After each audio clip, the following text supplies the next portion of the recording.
በኢትዮጵያ የኢኮኖሚ ድርጅቶች ቆጠራ በመላው ሀገራችን ከተማና ገጠር የሚገኙ የማምረቻ፣ የንግድ፣ የግንባታ፣ የማዕድንና የአገልግሎት ዘርፎች መደበኛና ኢመደበኛ፣ ትላልቅ፣ መካከለኛ፣ አነስተኛና ጥቃቅን የኢኮኖሚ ድርጅቶች እንቅስቃሴ በአጠቃላይ ለገበያ የሚቀርቡ ሁሉም አይነት ምርቶችና አገልግሎቶች ለመጀመሪያ ጊዜ ከጥቅምት 1 እስከ ሚያዝያ 15 2018 ዓ.ም ይቆጠራሉ።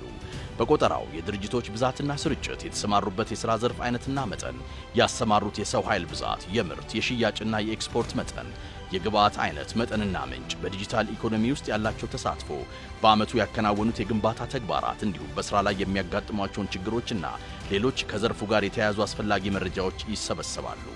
ከቆጠራው የሚገኙ መረጃዎች የኢኮኖሚ ዘርፍ ለአጠቃላይ የሀገር ምጣኔ ሀብት ያላቸውን አበርክቶ ለማወቅና የነገይቱን የበለጸገች ኢትዮጵያን እውን ለማድረግ ለሚዘጋጁት ዕቅዶች፣ ፖሊሲዎችና ስትራቴጂዎች ግብዓትና ብሎም ለዕቅድ አፈጻጸም ክትትልና ግምገማ እንዲሁም ለጥናትና ምርምር ኦፊሴላዊ የመረጃ ምንጭ ሆኖ ያገለግላል።